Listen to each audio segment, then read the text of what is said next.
Assalamualaikum warahmatullahi wabarakatuh. Kembali lagi dengan saya di channel Babat Nusantara. Kali ini saya akan membawakan cerita tentang Hayam Wuruk.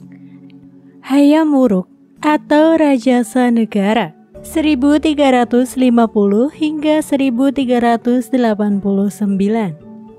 Pada tahun 1350 hingga 1389, Majapahit mencapai masa keemasannya di bawah pemerintahan Prabu Hayam Wuruk. Bergelar Rajasa Negara, didampingi oleh Mahapati Gajah Mada, Aditya Warman, dan Punala. Sehingga pada masa tersebut, Majapahit karena daerah kekuasaannya hampir meliputi seluruh Nusantara. Majapahit berkembang sebagai kerajaan maritim sekaligus kerajaan agraris. Hayam Wuruk adalah putra Tribhuwana Wijaya Tunggadewi, dilahirkan pada tahun 1334 yang konon bertepatan dengan gempa bumi di Pabanyupinda. Nama Hayam Wuruk berarti ayam yang masih muda. Hayam Wuruk naik tahta ketika usia 16 tahun. Ia menikah dengan Padukasori atau Parameswari. Hayam Wuruk mempunyai dua orang anak, yaitu Nagarawardhani atau Bre Lasem yang lahir dari Padukasori dan Bre Wirabumi yang lahir dari Selir. Perkawinan Hayam Wuruk dengan Padukasori yang masih saudara sepupu putri dari Bre Pameswara, yaitu Raja Wijaya Rajasa dari Wengker, terjadi tahun Saka 1279, yaitu setelah kegagalan perkawinannya dengan Dyah Pitaloka, yaitu putri dari Raja Linggabuana dari Kerajaan Pasundan. Pada zaman pemerintahan Prabu Hayam Wuruk, Keraton Majapahit diperkirakan telah dipindahkan ke Trowulan. Trowulan adalah sebuah kecamatan di Kabupaten Mojokerto, Jawa Timur. Kecamatan ini terletak di barat Kabupaten Mojokerto, berbatasan dengan wilayah Kabupaten Jombang. Trowulan terletak di Jalan Negara yang menghubungkan Surabaya dan Surakarta.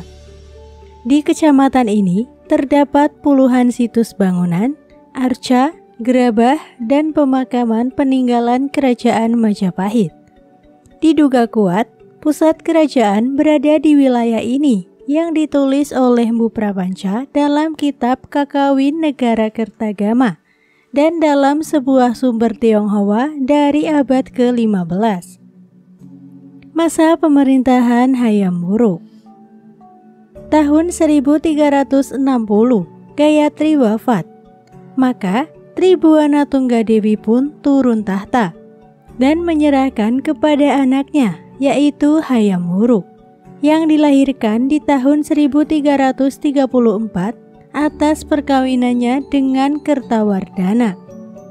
Hayam Wuruk memerintah dengan gelar Rajasa Negara, dengan Gajah Mada sebagai patihnya. Nama-nama pejabat pemerintahan Majapahit pada zaman pemerintahan Raja Kertarajasa sesuai Piagam Bendasari. Yang pertama, Mahamantri Katrini. Rakrian Menteri Hino, yaitu Dyah Iswara. Rakrian Menteri Halu, yaitu Dyah Ipo. Rakrian Menteri Sirikan, yaitu Dyah Kancing. Yang kedua, Sang Panca Wilwatika. Rakrian Patih Majapahit, yaitu Mpu Gajah Mada. Rakrian Demung, yaitu Pu Alus. Rakrian Kanuruhan, yaitu Pu Bajil. Rakrian Rangga, yaitu Pu Roda, dan Rakrian Tumenggung, yaitu Pu Lembinata. Dalam Rakrian Mantri Ripikarakiran, terdapat seorang pejabat yang terpenting, yaitu Rakrian Mapatih atau Patih Hamangkabumi. Pejabat ini dapat dikatakan sebagai Perdana Menteri yang bersama-sama Raja dapat ikut melaksanakan kebijaksanaan pemerintahan. Selain itu, terdapat pula semacam Dewan Pertimbangan Kerajaan yang anggotanya para sanak saudara Raja, yang disebut Batara Saptaprabu. Majapahit memiliki struktur pemerintahan dan susunan birokrasi yang teratur pada masa pemerintahan Hayam Wuruk. Dan tampaknya struktur dan birokrasi tersebut tidak banyak berubah selama perkembangan sejarahnya. Raja dianggap sebagai penjelmaan dewa di dunia dan ia memegang otoritas politik tertinggi. Sebagai kepala pemerintahan, Raja atau Ratu Majapahit bergelar Batara Prabu dan Sri Maharaja. Para anggota keluarga kerajaan diberi gelar Batara dari mandala tertentu, misalnya Bre Kahuripan, Bre Daha, Bre Tumapel, dan sebagainya. Sesuai dengan keseimbangan gender, gelar Bre Tumapel, Bre Pegapuhan, dan Bre Wengker dijabat oleh pria. Sedangkan gelar Bre Lasem, Bre Pajang, dan Bre Kabalan jatah untuk wanita. Adapun gelar Bre Kahuripan dan Bre Daha sebagai daerah poros boleh disandang pria atau wanita, asalkan hubungan kerabatnya dekat dengan sang prabu. Jika anggota keluarga kerajaan cukup banyak, mandala diperluas menurut kebutuhan, misalnya Bre Mataram, Bre Matahun, Bre Wirabumi, dan sebagainya. Pejabat pemerintahan di bawah raja yaitu Patih Amangkubumi, bertugas memberi perintah dan arahan tentang jalannya pemerintahan di negara bawahan atau daerah. Dalam negara Kertagama, disebutkan bahwa para patih negara bawahan dan para pembesar lainnya berkumpul di Kepatihan Majapahit yang dipimpin oleh Patih Gajah Mada. Di bawah Raja Majapahit terdapat pula sejumlah raja daerah yang disebut Paduka Batara. Mereka biasanya merupakan saudara atau kerabat dekat raja dan bertugas dalam mengumpulkan penghasilan kerajaan, penyerahan upeti, dan pertahanan kerajaan di wilayahnya masing-masing. Dalam Prasasti Wingun Pitu 1447 Masehi disebutkan bahwa pemerintahan Majapahit dibagi menjadi 14 daerah bawahan yang dipimpin oleh seorang yang bergelar Bre. Daerah-daerah bawahan tersebut antara lain: 1. Daha oleh Bre Daha yaitu Dyahwijat Sri Raja Dewi yang merupakan adik kandung dari Tribuana Tunggadewi, ibu dari Raja Hayam Wuruk. Yang kedua, Wenger oleh Raja Wijaya Rajasa. Yang ketiga, Matahun oleh Raja Sawardana. Yang keempat, Lasem oleh Bre Lasem. Yang kelima, Pajang oleh Bre Pajang Paguhan oleh Raja Singawardana. Yang keenam, Kahuripan oleh Tribuana Tunggadewi yaitu ibu dari Raja Hayam Wuruk. Yang ketujuh, Singasari oleh Raja Kertawardana yaitu ayah dari Raja Hayam Wuruk. Yang kedelapan, Mataram oleh Bre Mataram yaitu Wirakmawardana yaitu keponakan dari Raja Hayam Wuruk. Yang kesembilan, Wirabumi oleh Bre Wirabumi yaitu anak Raja Hayam Wuruk dari Selir. Yang kesepuluh, Pawanuhan oleh Putri Surawardani. Yang ke-11, Jagaraga. Yang ke-12, Kabalan. Dan yang terakhir, Singapura. 5 daerah atau provinsi menurut kiblat yaitu utara, timur, selatan, barat, dan pusat yang disebut mancanegara. Masing-masing diperintah oleh juru pengalasan atau adipati yang bergelar rakyat. Raja dan juru pengalasan adalah pembesar yang bertanggung jawab, namun dalam pemerintahannya dikuasakan kepada patih. Dalam pemerintahan di pusat, segala urusan pemerintahan menjadi tanggung jawab Patih Amangkubumi, yaitu Gajah Mada, Demung, Kanuruhan, Rangga, dan Tumenggung. Lain halnya dengan pemerintahan di seberang lautan, yang merupakan wilayah Majapahit. raja-raja dan pembesar daerah bawahan berdaulat penuh. Kewajiban utama daerah bawahan kepada Majapahit yaitu menyerahkan upeti tahunan dan menghadap raja pada waktu yang akan ditetapkan sebagai tanda kesetiaan dan pengakuan terhadap kekuasaan Majapahit. Untuk mengawasi wilayah Majapahit yang begitu luas, maka Majapahit memiliki armada lautan yang sangat besar dan ditakuti oleh negara-negara lainnya. Armada ini ditempatkan di Lautan Teduh atau Pasifik dan di pantai utara Pulau Jawa, dan juga berusaha menjalin persahabatan dengan negara-negara tetangga yang diistilahkan Mitra Kasatata, yang berarti sahabat atau sahabat sehaluan atau hidup berdampingan secara damai. Dalam ekonomi dan perdagangan. Dalam kehidupan ekonomi, Kerajaan Majapahit masih mencerminkan sebagai negara agraris, karena aspek agraris lebih menonjol dibandingkan perdagangan antar pulau.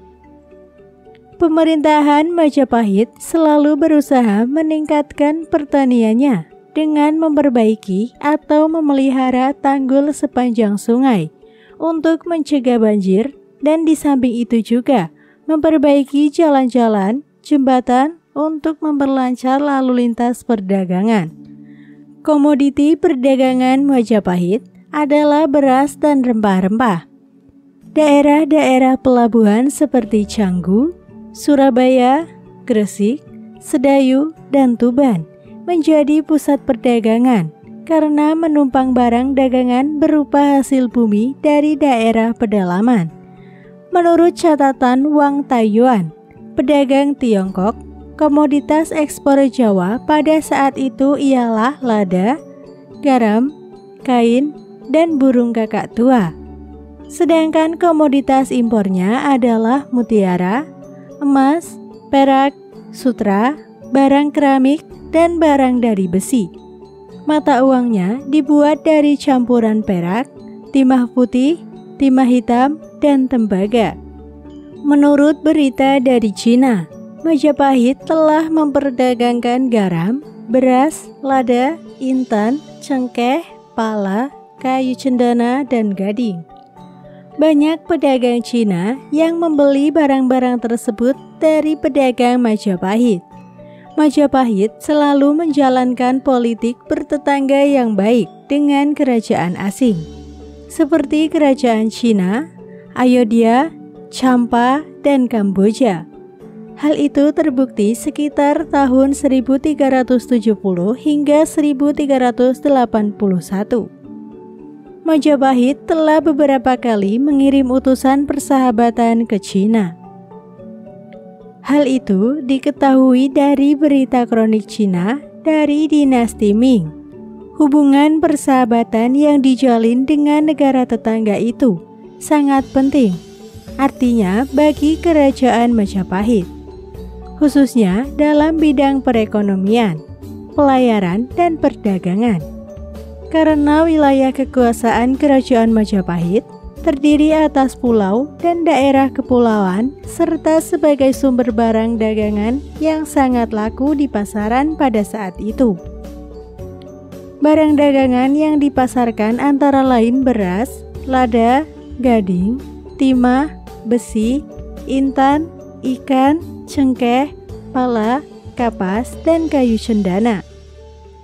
Dalam dunia perdagangan, kerajaan Majapahit memegang dua peranan yang sangat penting, yaitu sebagai kerajaan produsen dan sebagai kerajaan perantara.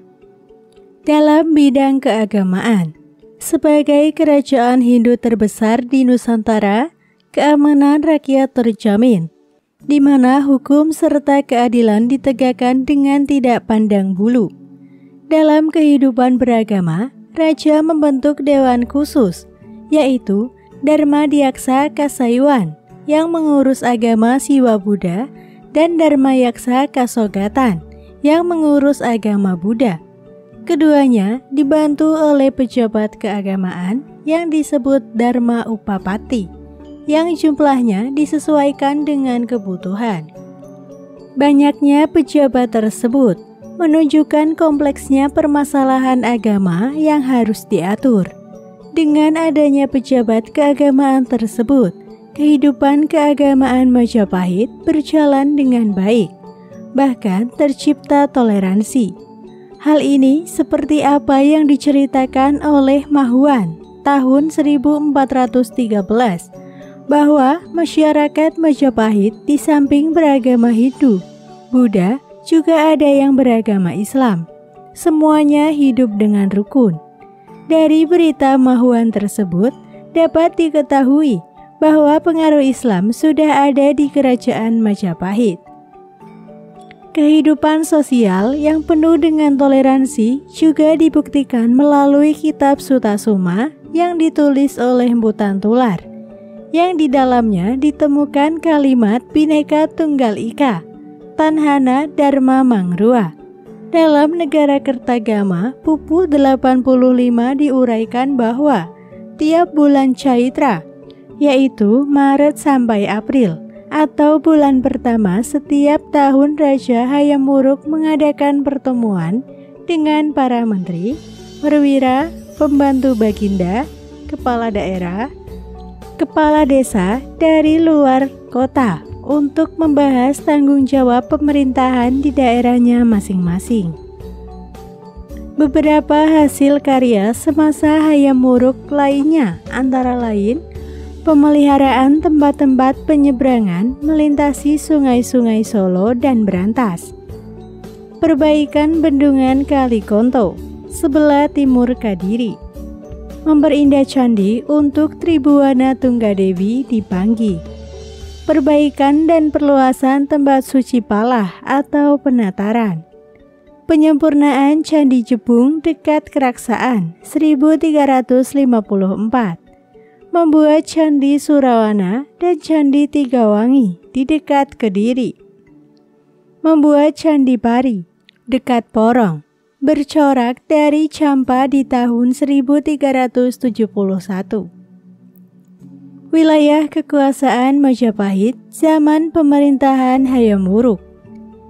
Di zaman pemerintahan Prabu Hayam Wuruk yang menggantikan Tribuana Tunggadewi, Patih Gajah Mada terus mengembangkan penaklukan ke wilayah timur seperti Logajah, Gurun, Sukun, Taliwung, Sapi, Gunung Api, Seram, Hutan Kadali, Sasak, Bantayan, Luwuk, Makassar, Buton, Banggai, Kunir, Galian, Salanyar, Sumba, Muar atau Saparua, Solor, Bima, Wandan atau Banda, Ambon, Wanin, Seran, Timor, dan Dompo. Menurut Kakawin Negara Kertagama, daerah kekuasaan Majapahit meliputi hampir seluas wilayah Indonesia modern, termasuk daerah-daerah Sumatera di bagian barat dan di bagian timur Maluku, serta bagian Papua, dan beberapa negara Asia Tenggara. Namun demikian, batasan alam dan ekonomi menunjukkan bahwa daerah-daerah kekuasaan tersebut tampaknya tidaklah berada di bawah kekuasaan terpusat Majapahit, tetapi terhubungkan satu sama lain oleh perdagangan yang mungkin berupa monopoli oleh raja.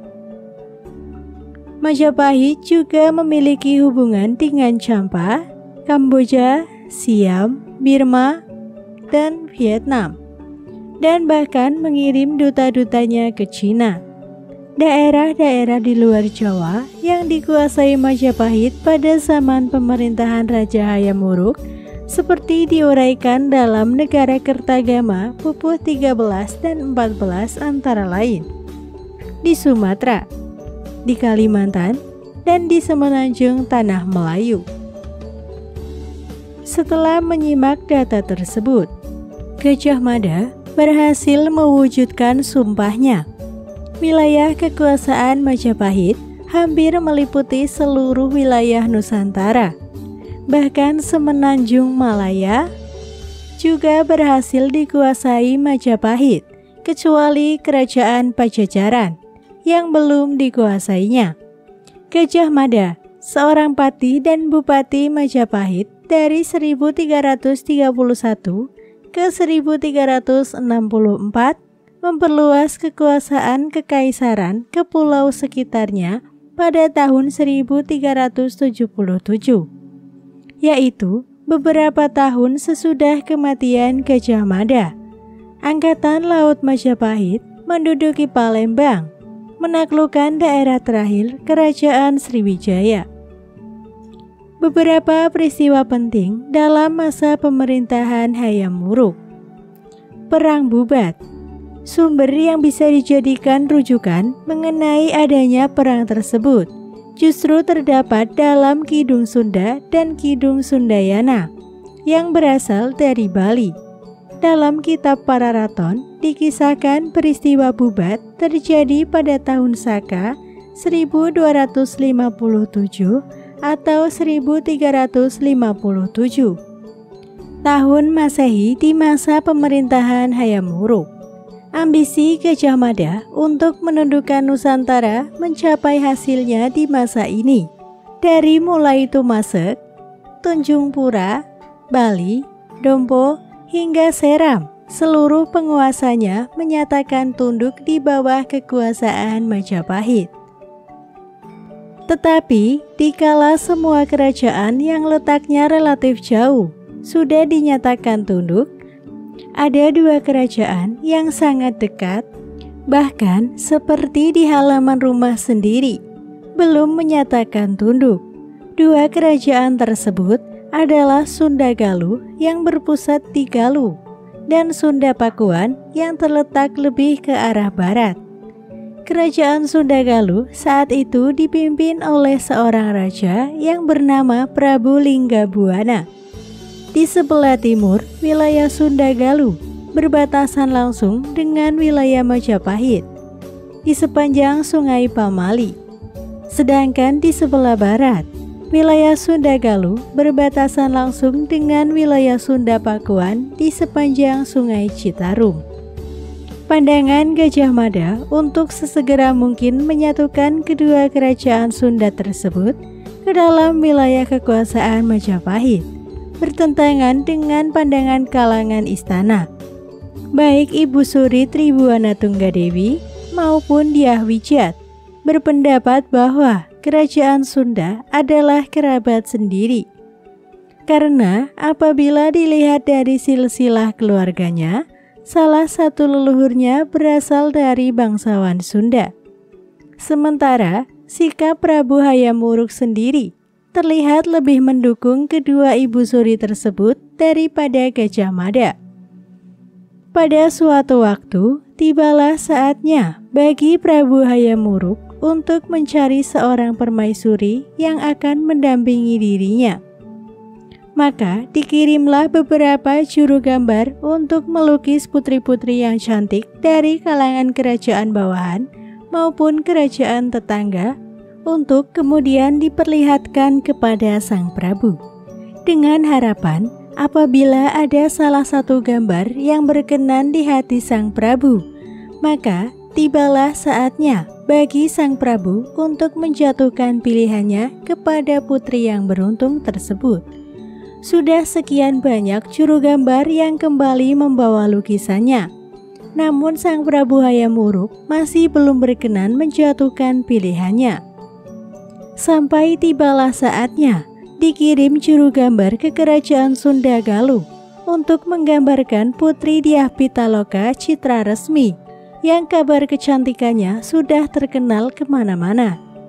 Sementara itu, Gajah Mada melihat adanya kesempatan untuk membawa kepentingannya sendiri ke dalam utusan juru gambar Majapahit ke Sunda Galuh.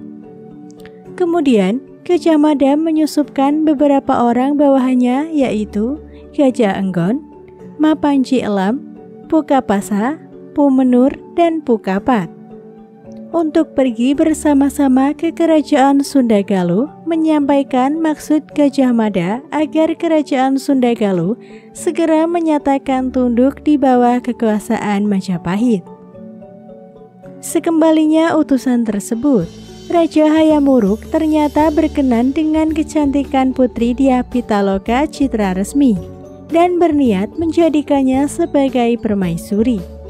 Konon, ketertarikan Hayam Wuruk terhadap putri tersebut karena beredarnya lukisan sang putri di Majapahit yang dilukis secara diam-diam oleh seorang seniman pada masa itu bernama Sungging Prabangkara. Atas restu dari keluarga kerajaan, Hayam Wuruk mengirimkan surat kehormatan kepada Maharaja Linggabuana untuk meminang putri Sunda tersebut melalui perantara yang bernama Tuan Anepaken. Utusan sang raja tiba di kerajaan Sunda. Rombongan utusan kedua dipimpin oleh Patih Madu yang membawa berbagai macam keperluan untuk meminang putri tersebut, sekaligus membicarakan kapan dan di mana pesta perkawinan antara raja dan putri akan dilangsungkan.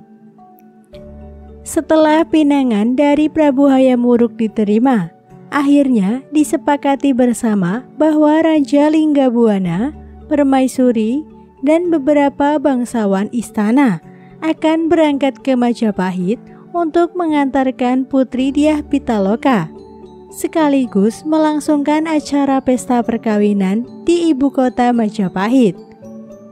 Maka pada hari yang telah ditentukan, berangkatlah Prabu Linggabuana beserta rombongan ke Majapahit. Tidak terlalu banyak pasukan yang mengiringi mereka, mengingat maksud dan tujuan sang Prabu ke Majapahit adalah untuk menikahkan putrinya, Dyah Pitaloka.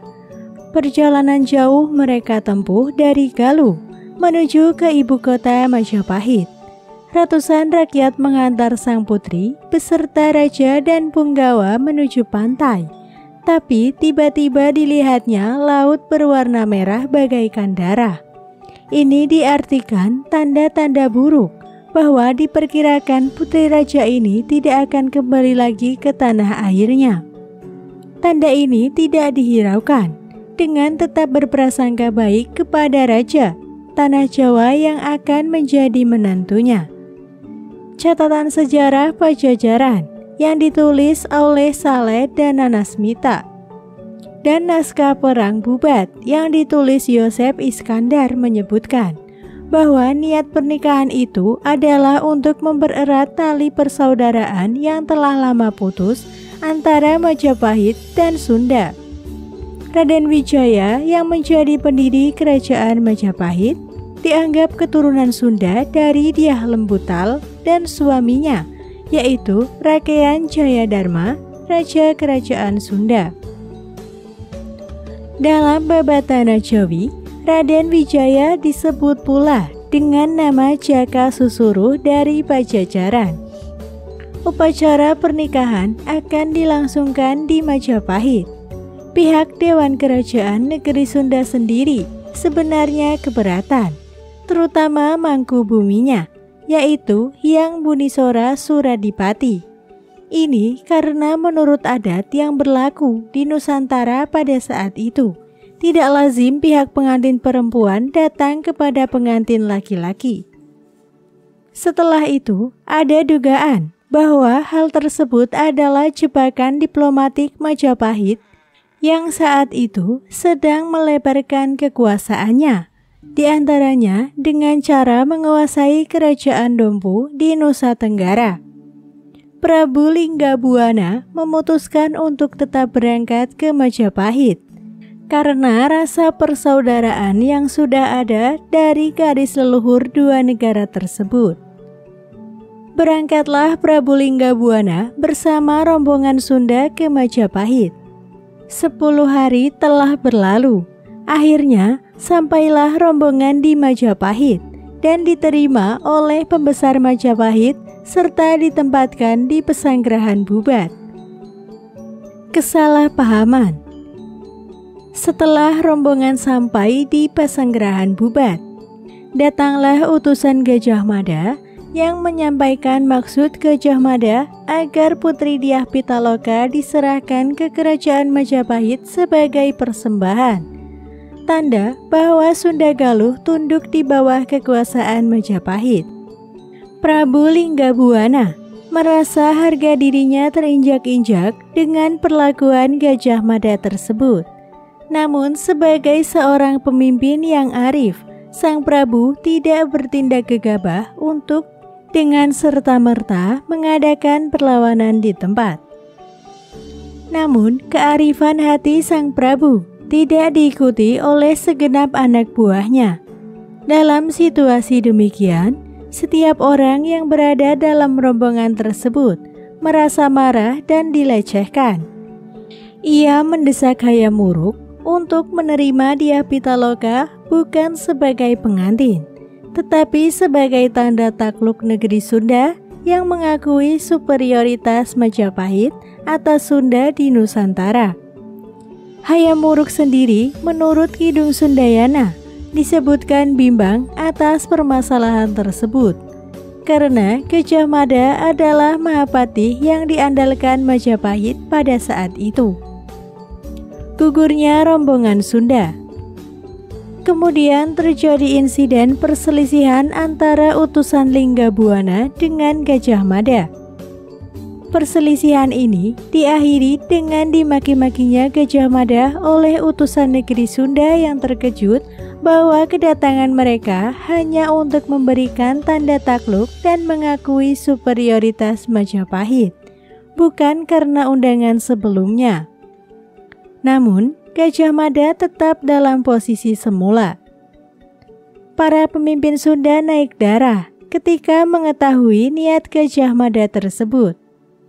Larang Agung, Tuan Sohan, Tuan Gembong, Panji Melong, Orang Pangulu, Orang Saya, Rangga Kaweni, Orang Siring, Sutrajali, dan Jagat Saya melakukan perlawanan terhadap pasukan dari Majapahit.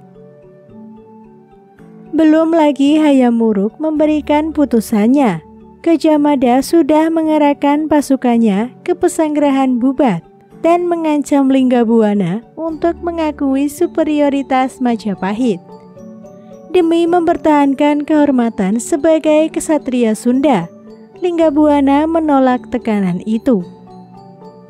Satu lesatan anak panah, entah terlepas dari unsur siapa, melaju menerjang utusan Gajah Mada tersebut hingga ambruk. Suasana pun menjadi tidak terkendali. Perang pun tidak terelakkan lagi terjadi di lapangan Bubat.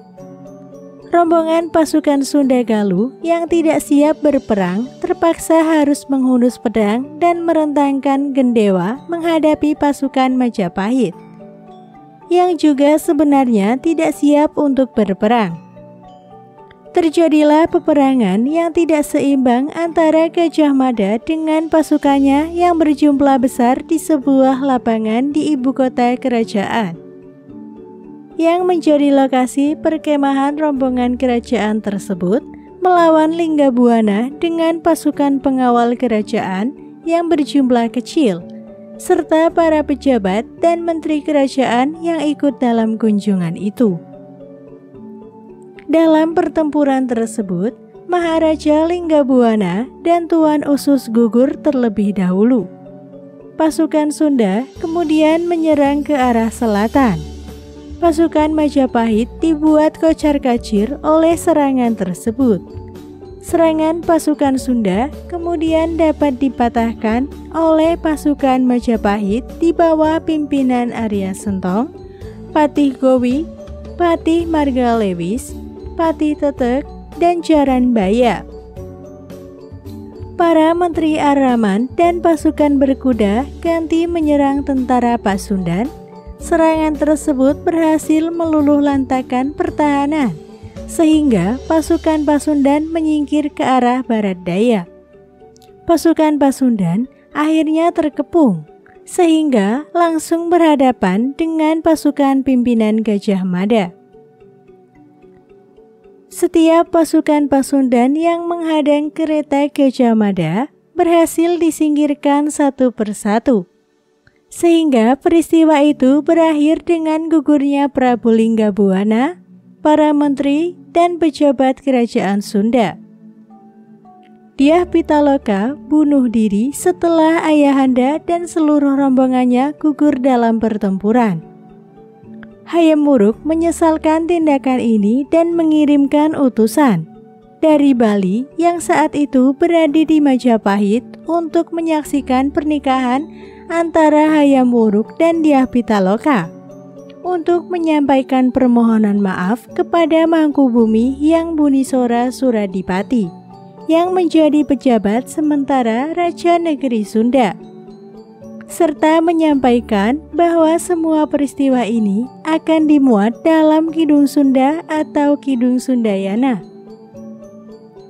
Dalam kitab Pararaton disebutkan bahwa setelah peristiwa itu, Hayam Wuruk menyelenggarakan upacara besar untuk menghormati orang-orang Sunda yang tewas akibat peristiwa Bubat ini. Dikatakan dalam catatan tersebut bahwa hubungan Hayam Wuruk dengan Gajah Mada menjadi renggang. Gajah Mada sendiri tetap menjabat Mahapati sampai wafatnya.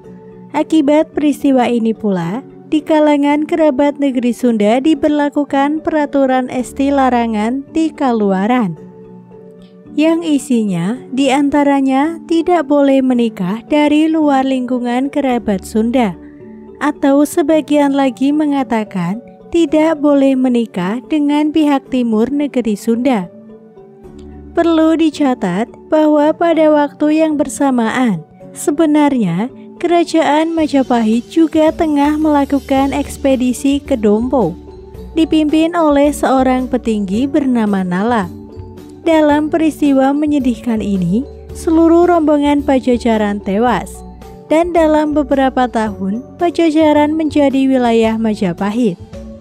Kecelakaan sejarah ini hingga sekarang masih dikenang terus oleh masyarakat Jawa Barat dalam bentuk penolakan nama Hayam Wuruk dan Gajah Mada bagi pemberian nama jalan di wilayah ini.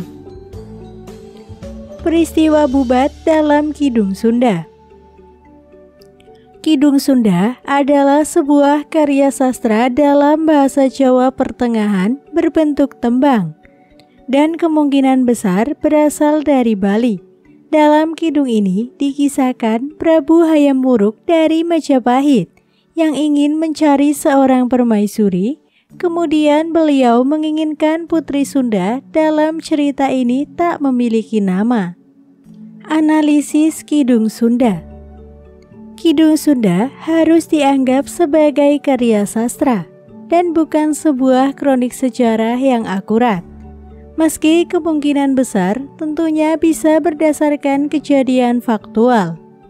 Secara garis besar bisa dikatakan bahwa cerita yang dikisahkan di sini gaya bahasanya lugas dan lancar, tidak terbelit-belit seperti karya sastra sejenis. Kisahnya memadukan unsur-unsur romantis dan dramatis yang memikat. Dengan penggunaan gaya bahasa yang hidup, para protagonis cerita ini bisa hidup. Misalkan adegan orang-orang Sunda yang memaki-maki Patih Gajah Mada bisa dilukiskan secara hidup. Meski kasar, lalu Prabu Hayam Wuruk yang meratapi putri Sunda bisa dilukiskan secara indah yang membuat para pembaca terharu. Kemudian cerita yang dikisahkan dalam Kidung Sunda juga bisa dikatakan logis dan masuk akal. Semuanya bisa saja terjadi, kecuali mungkin moksanya Patih Gajah Mada. Hal ini juga bertentangan dengan sumber-sumber lainnya, seperti Kakawin Negara Kertagama. Lihat pula di bawah ini. Perlu dikemukakan bahwa sang penulis cerita ini lebih berpihak pada orang Sunda dan seperti sudah dikemukakan, seringkali bertentangan dengan sumber-sumber lainnya, seperti tentang wafat Prabu Hayam Wuruk dan Patih Gajah Mada. Penulisannya berbeda dengan Kakawin Negara Kertagama. Kunjungan Prabu Hayam Wuruk ke daerah dalam Negara Kertagama. Dikisahkan, Hayam Wuruk sebagai Raja Majapahit melakukan ziarah ke makam leluhurnya yang berada di sekitar daerah Malang. salah satunya di dekat makam Ken Arok. Ini menunjukkan bahwa walaupun bukan pusat pemerintahan, namun Malang adalah kawasan yang disucikan karena leluhur yang dipuja sebagai dewa. Wafatnya Patih Gajah Mada. Ketika Gajah Mada wafat tahun 1364 Masehi, Raja Hayam Wuruk kehilangan pegangan dan orang yang sangat diandalkan di dalam memerintah kerajaan. Wafatnya Gajah Mada dapat dikatakan sebagai detik-detik awal dari keruntuhan Majapahit. Prabu Hayam Wuruk kemudian memanggil para anggota Dewan Pertimbangan Agung yang terdiri dari keluarga raja, Bre Kuripan, Bre Daha, Bre Lasem, Raja Wengker, Raja Matahun, dan Bre Pajang. Akhir pemerintahan Hayam Wuruk. Hayam Wuruk wafat tahun 1369 yang diperkirakan dimuliakan di Tayung atau daerah Brebek Kediri yang digantikan oleh keponakannya Wirakrama Wardana, suami dari anak perempuannya, Kusuma Wardani. Sedangkan anak Hayam Wuruk dari istri bukan permaisuri, yaitu Bre Wirabumi, diberi pemerintahan di ujung Jawa Timur. Sepeninggal Mahapati Gajah Mada 1364 Masehi dan Raja Hayam Wuruk 1389 Masehi, Kerajaan Pemersatu Nusantara, Kerajaan Majapahit pecah menjadi Kedaton Wetan dan Kedaton Kulon akibat sengketa keluarga yang saling berebut kekuasaan. Pertengkaran keluarga terjadi. Kelompok-kelompok pendukung dibentuk untuk saling menggalang kekuatan, bersengketa untuk merebut posisi kunci kekuasaan. Bau permusuhan dan saling curiga mencurigai menebar di mana-mana di seluruh wilayah Majapahit. Negeri tak terurus. Itulah cerita yang dapat saya sampaikan. Kurang lebihnya mohon maaf. Tetap dukung channel kami dengan cara klik like, komen, dan subscribe. Wassalamualaikum warahmatullahi wabarakatuh.